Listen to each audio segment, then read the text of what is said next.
monde, j'espère que vous allez bien. Aujourd'hui je vous retrouve dans une vidéo assez particulière puisque je vais vous présenter 8 petits jobs qu'on peut faire quand on est mineur et quand on cherche à se faire un peu d'argent de poche. Puisque pendant le mois de novembre là, moi je travaille quelque part et vous avez été nombreuses à me demander comment j'ai fait, combien c'est payé, etc., etc. Alors je vais commencer par vous parler de mon petit job que je fais actuellement. Donc je travaille à la fête foraine. Donc c'est vrai que c'est pas une idée à laquelle on pense forcément, enfin moi j'en avais jamais entendu parler, mais c'est vraiment là que ça marche le mieux, mais vraiment. Genre pendant tout le mois de novembre moi je travaille là-bas et je sais que qu'il y a plein d'autres jeunes qui y travaillent. Pour répondre à vos questions, moi je me suis présentée comme ça, je sortais de cours, j'avais mon sac de cours, j'avais rien. J'y suis allée avec des copines, on s'est présenté devant des stands de nourriture hein, et on a demandé clairement s'ils voulaient de l'aide, s'ils cherchaient des personnes pour aider et bien sûr rémunérer. Et certains nous ont dit non, on est au complet, et d'autres ont pris nos numéros de téléphone et un peu du jour pour le lendemain, hein, et ben ils nous ont rappelé pour nous dire ah oui c'est bon vous pouvez venir. Et si vous voyez qu'il y a une fête foraine qui s'installe dans le coin près de chez vous, bah n'hésitez pas à les demander s'ils ont besoin de quelqu'un et peut-être que vous allez pouvoir travailler comme ça. Bon c'est sûr que ouais, moi je savais pas du tout, j'avais absolument pas prévu de travailler ce mois-ci. C'est vraiment genre j'étais en cours, je sais plus quel jour, une amie nous a parlé de ça, on s'est regardé avec Margot. On s'est dit vas-y on fait ça et le soir même on s'est pointé comme ça à la fête foraine et on a trouvé du travail. Donc ça c'est plutôt cool et pour les curieuses on est rémunéré 7 € de l'heure. Puis c'est facile, ça fait du bien d'avoir un contact avec les gens etc. Enfin faire de la vente et tout moi j'ai toujours aimé donc franchement ça me plaît bien. Ce qui me déplaît c'est juste le bruit qu'il y a autour parce que ça donne vraiment mal à la tête le bruit d'une fête foraine comme ça. Et aussi le fait de sentir la friture toute la journée, toute la soirée, jusqu'à temps que tu prennes ta douche. Donc ça c'est moins bien.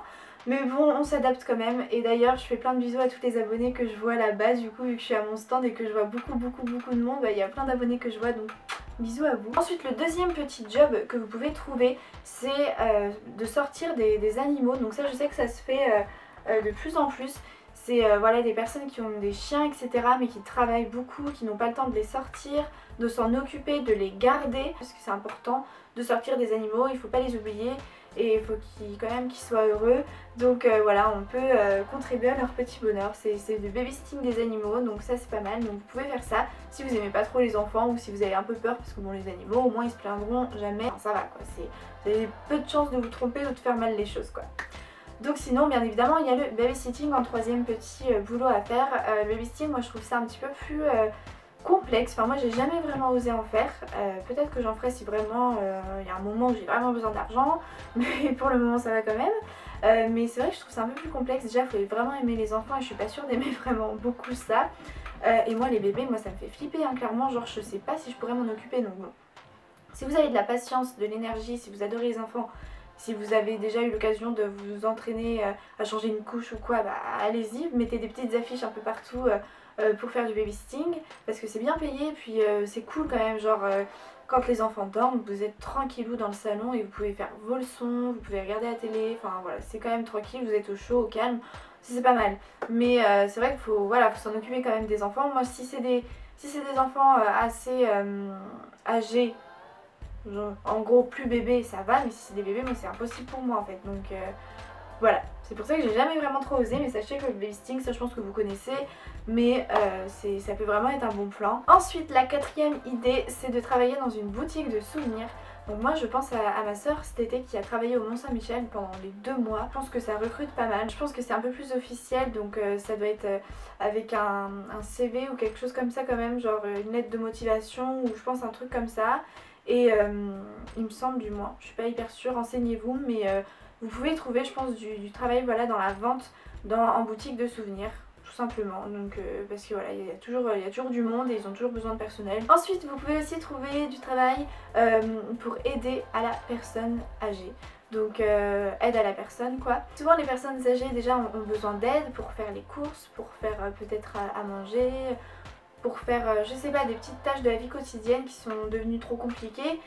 Déjà ça, et aussi pour vaincre la solitude, parce que quand on est une personne âgée, etc., on n'est pas forcément amené à beaucoup sortir, et c'est vrai qu'on voit de moins en moins de monde et qu'on est plus renfermé dans sa bulle, chez soi, etc.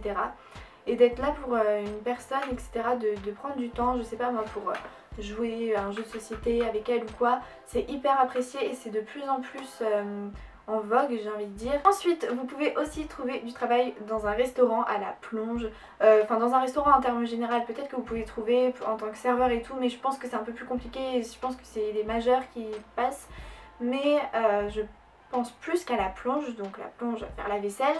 Je pense que là ils recrutent même des mineurs. Si vous savez faire la vaisselle, c'est pas hyper compliqué, c'est un peu chiant, mais bon, c'est un mécanisme quoi, donc une fois que vous prenez l'habitude, vous la prenez et puis c'est bon.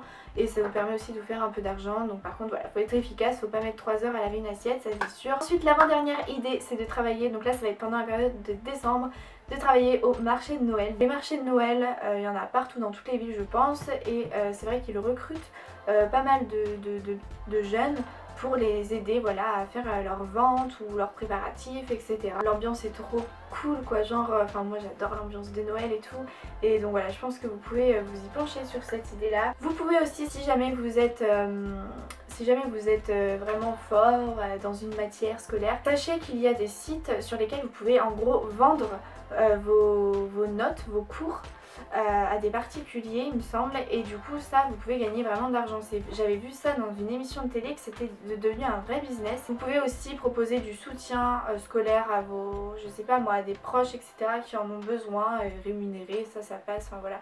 Au niveau scolaire il y a des choses aussi à exploiter. Et la dernière idée que j'ai pour vous de petit boulot à faire, c'est de travailler dans un musée en tant que guide. Donc voilà, faire des visites guidées pour des groupes. Faut avoir une certaine culture générale, etc. pour présenter, pour savoir argumenter, vraiment maîtriser le musée, maîtriser ses œuvres, etc. Si vous avez les épaules pour, franchement faites-le parce que je pense que c'est hyper intéressant, c'est hyper enrichissant pour vous au niveau de votre culture générale. Et puis même d'être dans le social comme ça avec un groupe, avec des gens, moi j'adore, enfin je trouve ça vraiment bien. Si jamais vous êtes bilingue, franchement pensez-y encore plus, vous allez être pris direct parce que vous allez être avantagé par rapport à votre niveau de langue. Donc voilà mes idées de petits boulots à faire quand on est jeune et quand on sert un petit peu d'argent de poche ou même pour aider à payer des études. Donc voilà tout le monde, c'est la fin de cette vidéo, j'espère qu'elle vous aura plu. Si c'est le cas, mettez des petits pouces bleus. Si vous pensez à d'autres idées de petits jobs à faire, n'hésitez pas à les dire en commentaire. Je voulais vous dire aussi que ma chaîne est certifiée, enfin est validée. Genre il y a le petit truc comme ça là à côté de mon nom sur YouTube. Donc je suis trop heureuse. Merci beaucoup parce que c'est grâce à vous clairement. Je vous fais plein de bisous et je vous dis à très vite pour une prochaine vidéo. Bye.